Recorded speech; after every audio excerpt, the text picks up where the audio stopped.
साहब का एक जो उन्होंने पुस्तक लिखा है उसके बारे में एक कार्यक्रम था यशवंतराव चौहान प्रतिष्ठान में।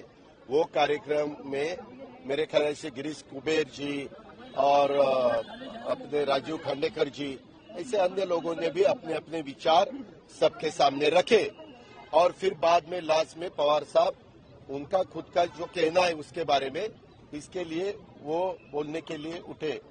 तो बोलते बोलते हमें किसी को पता भी नहीं था। बोलते वक्त उन्होंने 1 मई 1960 से शुरुआत की और कल की तारीख थी 1 मई 2023। तब तक का थोड़ा सा जो कुछ आज तक हुआ उसमें से जो आप सबको साहब को बताना चाहिए था वो साहब ने बताया। हमें भी थोड़ा सा लगा कि साहब ने 1 मई 1960 से शुरुआत करके 1 मई 2023 तक क्यों आए साहब। लेकिन बाद में पता चला ये सब बताते वक्त साहब ने बोला कि मेरा एज अभी 83 हुआ है, कहीं ना कहीं रुकना चाहिए, इसीलिए पार्टी का जो जिम्मेवारी है प्रेसिडेंटशिप की वो मैं उसका इस्तीफा दे रहा हूं। और उन्होंने एक कमेटी डिक्लेयर की और वो कमेटी ने बैठकर साहब के बाद उस जगह किसको बिठाना है उसके बारे में चर्चा करनी चाहिए, ऐसे पवार साहब ने बताया। ये कोई भी राष्ट्रवादी कांग्रेस पार्टी को लीडर को अच्छा नहीं लगा, या जितने भी कार्यकर्ता आए थे उनको अच्छा नहीं लगा, जो भी बाकी के सुनने के लिए आए थे किसी को भी वो अच्छा नहीं लगा। और कोई रोने लगा, कोई अपना मन की बात वहां कह नहीं सका, ऐसा सब हुआ। वो सब साहब देख रहे थे, साहब ने सब देखा। उसके बाद पवार साहब घर पे चले गए सिलो रोड पे और वहां जाने के बाद हम कुछ लोग ऊपर बैठे थे। ऊपर बैठने के बाद 4 साढ़े 4 बजे हम भी वापिस सिलो रोड चले गए। वहां भी 15-20 लीडर लोग बैठे थे और सबने साहब को बताया कि साहब कार्यकर्ता बहुत नाराज हुआ है, कार्यकर्ता का कहना है कि आप प्रेसिडेंट रहो और एक्टिंग प्रेसिडेंट किसी को बनाओ, यानी कार्याध्यक्ष बनाओ और वो काम करेंगे, आप उसको आशीर्वाद देंगे, पार्टी का भी काम चलेगा।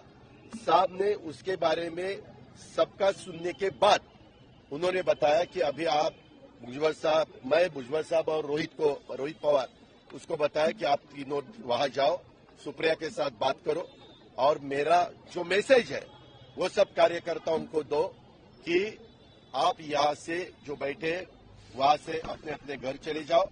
आपकी जो मांग है कि मैंने इस्तीफा वापस लेना चाहिए उसके लिए मुझे 2 से 3 दिन सोचने के लिए वक्त कार्यकर्ताओं को देना पड़ेगा।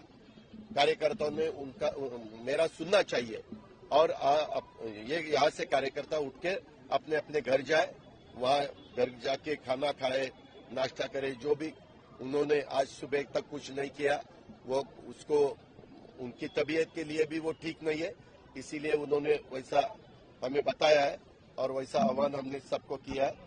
और उन्होंने एक बताया, अगर ये मेरा मैसेज देने के बाद कार्यकर्ता अगर नहीं उठे तो मैं उनका सुनने वाला नहीं हूं। अगर उनका मैंने सुनना चाहिए ऐसा कार्यकर्ताओं को लगता है तो उन्होंने मुझे 2-3 दिन देना चाहिए और फिर मैं मेरा जो भी है सब सुनने के बाद मेरा जो कहना है वो कह दूंगा। नंबर 1। नंबर 2, अलग अलग डिस्ट्रिक्ट से हमारे पार्टी के प्रेसिडेंट हो, हमारे एमएलएज हो, हमारे एमपीज हो, ऐसे बहुत से कार्यकर्ताओं रिजाइन करना शुरू किया है। उन्होंने कहा कि ये तुरंत बंद कर दो, किसी ने भी इस्तीफा देने की जरूरत नहीं। As a Rashtravadi Congress party एक परिवार के नाते सबने मेरा सुनना चाहिए और 2-3 दिन दे दो। मैंने भी सबके सामने ये रखते हुए मैंने खुद ने 7-8 दिन सोचा और सोचने के बाद मैंने वो मेरी मन की बात लोगों के सामने, कार्यकर्ताओं के सामने रखी है। इसीलिए ऐसा रिएक्शन आएगा ऐसा मुझे लगा नहीं, लेकिन अभी वो सब मैंने देखा है, इसीलिए 2-3 दिन लेकिन रुकना चाहिए, उनको फुर्सत देनी चाहिए, उनको वक्त देना चाहिए। उसके बाद वो सबका सुनकर ठीक तरह से डिसीजन देंगे। अपने शहर, अपने प्रदेश की ताजा खबरों के लिए लाइक करें, शेयर करें, सब्सक्राइब करें और हाँ, बेल आइकन दबाना ना भूलें, क्योंकि खबर हमारी, फैसला जनतंत्र का।